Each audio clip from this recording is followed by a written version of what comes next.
ऐतिहासिक दिन रहा कि जिसमें जिन खनिज संसाधनों के लिए झारखंड को आज तक माइनिंग स्टेट के तौर पर जाना गया, हम लोगों ने सीसीएल के साथ साझेदारी करके माइनिंग टूरिज़्म की दिशा में आज पहली बार कदम बढ़ाया है। मैं व्यक्तिगत तौर पर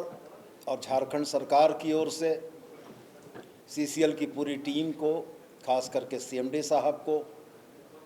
बहुत धन्यवाद और आभार व्यक्त करना चाहूँगा कि 4 महीने के इस अनवरत प्रयास में जब पहली बैठक हम लोगों की हुई थी, उस समय ही इस बात की सैद्धांतिक सहमति थी कि इस अनएक्सप्लोर्ड सेक्टर को,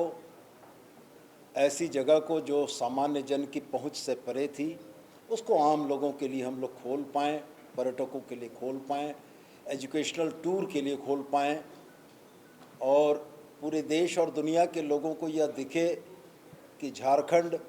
दिल्ली, हरियाणा और चंडीगढ़ में उनके घरों में जलने वाली रोशनियों को किस तरीके से पैदा करता है, ये निश्चित रूप से हम उन तक बता पाएँ। यह प्रयास एक भारत सरकार की सार्वजनिक उपक्रम की समिति ने बड़े खुले दिल से राज्य सरकार के साथ किया, इसके लिए मैं ज़रूर से धन्यवाद देना चाहूँगा। यह मसला किसी आर्थिक लाभ का नहीं है, न तो जेटीडीसी को इससे कोई आर्थिक लाभ है, न सीसीएल को इससे आर्थिक लाभ है, लेकिन सीसीएल के लिए एक निगमित सामाजिक दायित्व है कि वह भी अपना इस डाइवर्सिफिकेशन के स्टेज में अपने चेहरे को लोगों के लिए वैसा बनाना चाहते हैं कि लोगों को ये लगे कि सीसीएल सिर्फ कोयला नहीं कोड़ता है, सीसीएल सिर्फ कोयला नहीं खोदता है, सीसीएल सामान्य जन के जीवन को बेहतर बनाने की दिशा में काम करता है। और मुझको लगता है यही वो पहला दिन है, पहला कदम है। आती दौर में 3 टूरिस्ट सर्किट्स को डिफ़ाइन किया था। इको माइंड टूरिस्ट सर्किट 1 जो अभी इस एमओयू के बाद चालू होगा, Ranchi Kayakalp Vatika power plant 20 megawatt solar park का है, रे यूजी तिरुफॉल रांची।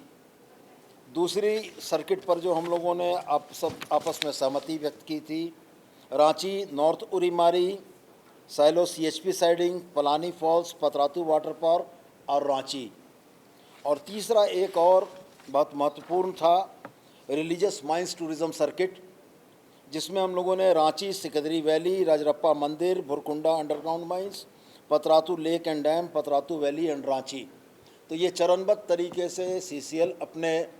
सुरक्षा मानकों के अनुरूप राज्य सरकार के साथ, जेटीडीसी के साथ समयबद्ध तरीके से इन लोग इसको संचालित करेंगे। और मैं तो स्पष्ट यह मानता हूँ कि कोल इंडिया की एक अनुषंगिक इकाई ने अगर आज जेटीडीसी की तरफ या राज्य के टूरिज़्म की तरफ बेहतर कदम उठाया है, तो कल बीसीसीएल के साथ भी हम लोगों को इस तरीके के किसी टूरिस्ट सर्किट को डेवलप करने में मदद मिलेगी। और सबसे महत्वपूर्ण ये है कि शुरुआती इस कदम के बाद हम लोगों ने सेल से भी बात की है, steel authority of India limited से भी हम लोगों ने बात की है। वह भी किरूबरू में हमको आयरन ओर की माइंस का लिमिटेड एक्सेस देने को सैद्धांतिक रूप से सहमत हैं। बोकारो स्टील सिटी के